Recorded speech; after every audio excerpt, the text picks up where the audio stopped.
Hi guys, my name is Vida Flourish, and I will be talking to us about love. Obviously, we're in the Valentine's season, and a lot of people are looking to be loved.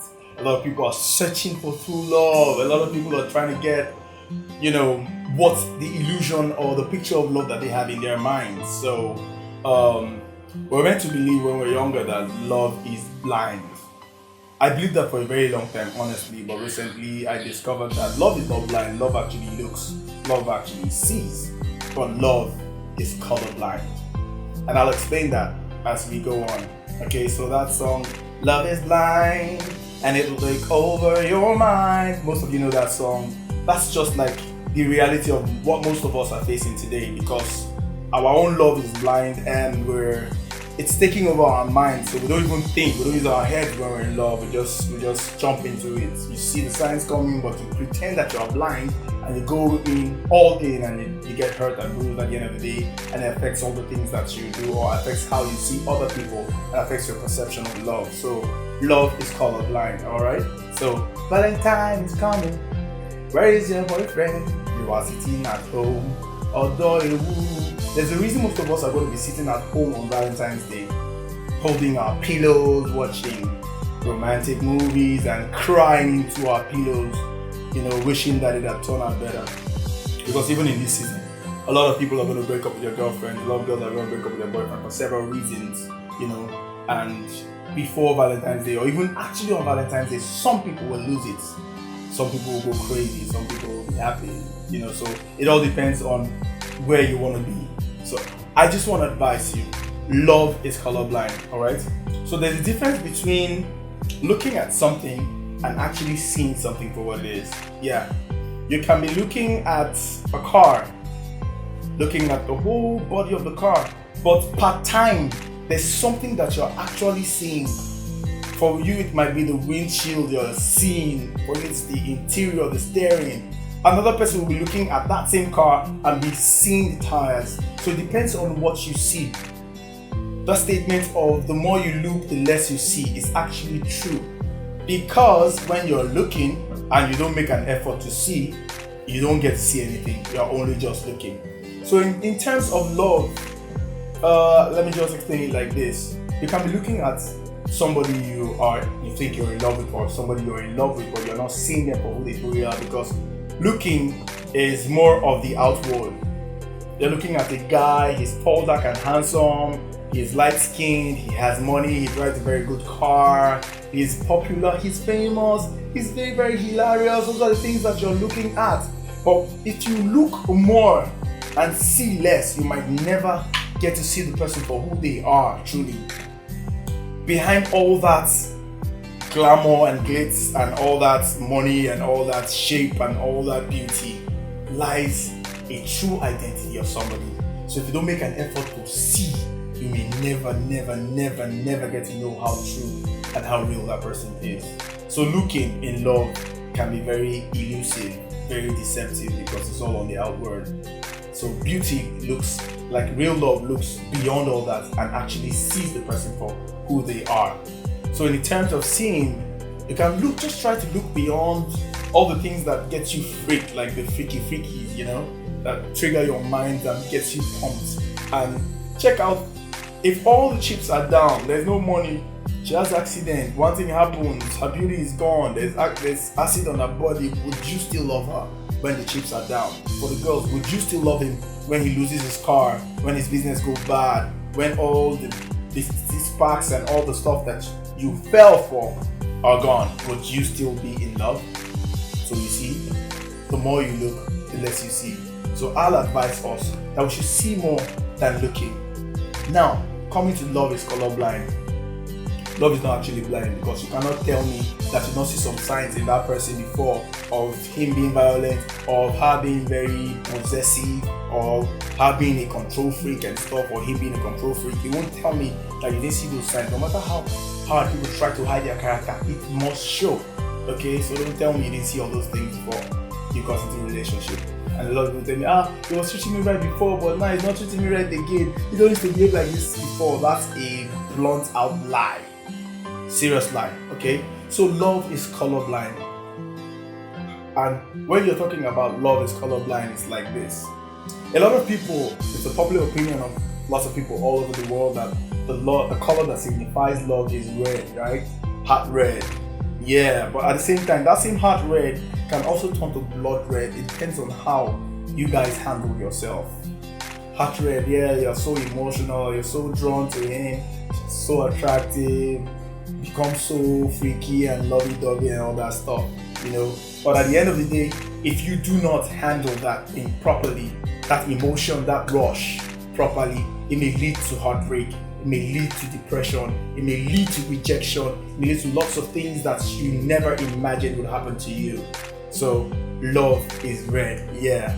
A heart is red, but it can also be blood red. It leads me to the next color. While I was younger in primary school, I was told that yellow signifies jealousy. I don't know if some of you were told the same thing, but that was what I was told when I was in primary school, that yellow signifies jealousy. And funny enough, I used to like yellow a lot back then, but when I heard that thing, I didn't want to be seen as a jealous person, even though every human being has a certain percentage of jealousy, okay? So as regards love, and with respect to love does not want to share its spouse with anybody else. It wants all the attention, wants all the care, wants all the goodies in this person to come to you alone, okay? So it breeds or gives rise to jealousy. That's fine, that's very okay, that's cool. But it also has to be handled properly. The yellow color of love should be handled properly. If you don't handle it properly, it could lead to violence, it could lead to heartbreak, it could lead to all these things that I have briefly mentioned about before.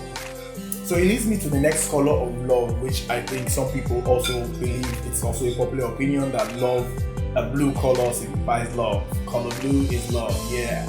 I accepted that after they told me love, yellow means jealousy, and then another set of people told me that love is signified with the color blue, and I accepted blue, and I love blue so much, you know, because I'm a lover. Do you understand? From the get-go, I'm a lover. I love with all my heart and everything. So now, love, and most times when you look out the window, look at the sky, you feel this sense of peace when you're looking at the sky. You feel nature in its essence, and it makes you feel so, you know, sometimes some of us get goosebumps just by stargazing or possibly looking at the sky at times. That's the color of love also, but it also has to be combined properly, all right? All these colors signify love, you know. So both people in love, spouses, people that are married, people that are in courtship or relationship, you must be able to combine these colors. Know when your guy is blue, all right? Know how to approach him when he's blue. Know when your girl is yellow. Know how to approach her when she's yellow. Know when your guy is heart red. Know how to approach them, you know. Communication is key in every relationship, all right? And this brings me to the next color. And you see, the blue love and yellow love, if properly combined, can lead to fruitfulness, which will lead me to the next color of love I'm going to talk about. Love is green. Green signifies vegetation, fruitfulness, and all that stuff. And you know, in the primary colors, I've talked about the primary colors, the red, the yellow, and the blue. If you combine jealousy, which is yellow, in a certain proportion, and blue, which is love, in a certain proportion, it gives rise to the green. And that's where some of us say, how far? This guy, they give me green light. Do you understand? Because a process is already going in the minds of the person before they actually own up and start to show you that they care about you and stuff. So green light also comes. Sometimes some of these colors I talked about initially happens before the relationship even begins to happen. Okay, it's a process that takes place from when you begin to know the person, heart red, and then you're like, oh my god, I can't start to lose this person, I can't see this person, as I see, become yellow in love, and then sometimes become blue in love, like you're in awe of the person and stuff. You know, so if you combine that some level of jealousy with the blue love, it gives rise to green, and that's when we say, that guy they give me green light, this guy they give me green light. You understand? So at that point, you guys can strike a bargain, start a relationship, and become very fruitful if you know how to combine the other colors of love. Now, love can also be black. Some people are shocked. Love is also black. Love can get very dark at times. Like your spouse can just zone out from you and just keep you isolate you and make you feel like you're next to nothing to them, because we're human beings. we move between, we switch moods and stuff, and sometimes your lover may not want to even see you, may not want to even be with you. That time your love is black, my brother, my sister. Your love is black, is dark, okay? And sometimes it can be a channel through which evil creeps into the love and begin to sour everything and spread like a cancer. So anytime that your spouse has zoned out from you or have done whatever they did to you and you don't like it, always talk about it, because that's a channel for the cancer of hate, the cancer of evil to be able to creep into the love and destroy the love that you once had. And the last color I'm going to talk about is white. Love is white. Love is pure. So both spouses that are in a love must be open to each other 100%, possibly, if it's possible, 100%, so that there are no ulterior motives, there are no hidden agendas, there are things that are not supposed to be. So you must be open-minded. You must have a very big heart at this level for your love to be white.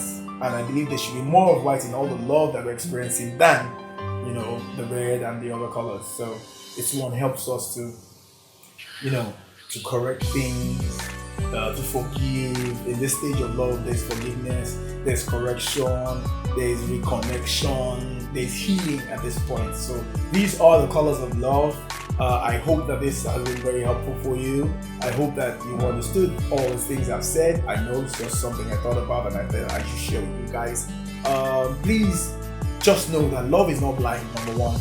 Two, love sees, but sometimes it can be colorblind. And please, whatever you do, don't just look at your spouse. Make sure you see them for who they truly are. And I'm very sure that on Valentine's Day, you guys are gonna have the time of your life. It's me, Peter Flourish, signing out. I wish everybody happy Valentine's. Enjoy yourself. Peace.